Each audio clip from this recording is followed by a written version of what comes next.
नल का पानी है जो यहाँ गांव जाजरू के नलों में से निकल रहा है और इसकी जो नाली का होता देखने से ही इसकी हालत पता चल रही है कि ये किस हद तक प्रदूषित होगा। पीलापन पानी के अंदर है और बहुत डस्ट भी इसमें दिखाई दे रही है।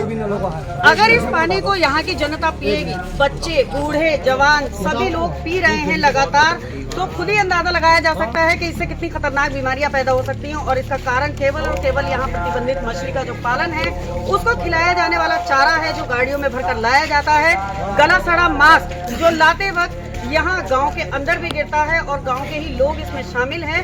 खुद ग्राम प्रधान भी यहाँ अवैध जो पालन है उसका कारोबार लगातार कर रहे हैं, लेकिन अभी तक किसी की कोई भी कार्यवाही अमल में नहीं लाई गई। हालांकि 6 महीने पहले 3 महीने पहले लगभग यहाँ पर कार्रवाई हुई थी, सभी पालन बंद करा दिए गए थे, लेकिन आज की तारीख में भी अगर देखा जाए तो सैकड़ों की तादाद में यहाँ प्रतिबंधित मछली थाई विदेशी मांगुर जो है पाला जा रहा है आज भी।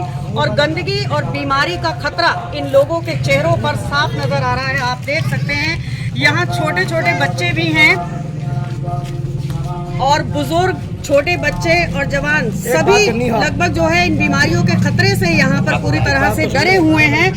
डेंगू का जो प्रकोप है वो हमारे प्रदेश में किस हद तक फैला हुआ है ये किसी से भी छुपा नहीं है। जगह जगह कई तरह की मौतें, कई तरह की बीमारियां सामने नजर आ रही हैं और डेंगू के कारण हुई मौतों से भी कोई अनजान नहीं है। इस गांव के लोगों का डरना स्वाभाविक है और इस डर को खत्म करने और कम करने का काम स्वास्थ्य विभाग और शासन और प्रशासनिक अधिकारी जिनकी जिम्मेदारी है, लेकिन यहाँ पर किसी ने भी आकर नहीं झांका है, किसी ने आकर सुध नहीं ली है। अब देखना ये है कि इन लोगों के इतने पीड़ित होने के बावजूद, इतने शिकायतें करने के बावजूद अब इन पर क्या कार्रवाई होगी और इन लोगों को किस तरह की सहूलियत दी जाएंगी या कोई राहत बीमारी के खतरे से बचने के लिए यहाँ पर की जाएगी या नहीं की जाएगी, वो आगे आने वाला समय ही बताएगा। मुरादाबाद ये समस्या अगर ऐसी हुआ सरकार ना कुछ कर सकी तो हो सकता है कि इस किसकी कमी नजर आ रही है इसमें? इतनी शिकायतें आप कर रहे हैं, इतना सब कुछ आप कर रहे हैं, मेहनत कर रहे हैं, सरकार कुछ भी नहीं कर पा रही। अगर सरकार का रवैया यही रहा तो यहाँ से सारे हिंदुओं का पलायन हो जाएगा जी। मतलब हिंदू नाम की कोई चीज ही ना रहेगी यहाँ। जो अब से 15 दिन या 1 महीना पहले तो आप जैसे जिस रास्ते से आए थे उस रास्ते से निकलना भी दूभर था।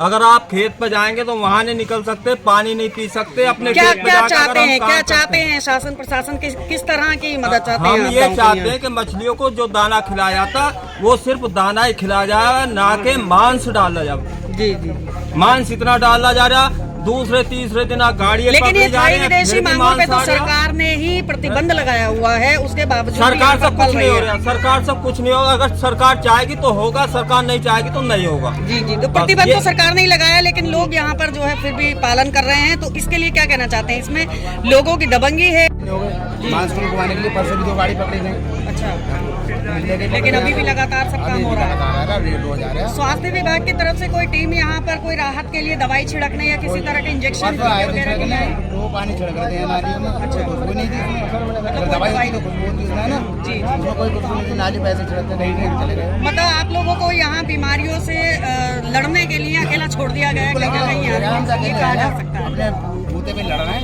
पैसा दे रहे हैं। और ये सब हाहाकार मचा हुआ है गाँव के अंदर, तो इसमें क्या अब तक कुछ एक्शन लिया, किसी ने कोई कार्रवाई हुई है? मैडम ये है कि लगभग 6 महीने से हम ग्रामवासियों ने 360 आदमियों ने एप्लीकेशन दी अलग अलग। एसपी महोदय को, डीएम महोदय को 3 बार ज्ञापन दिया, एसडीएम साहब को और मत्स्य विभाग में।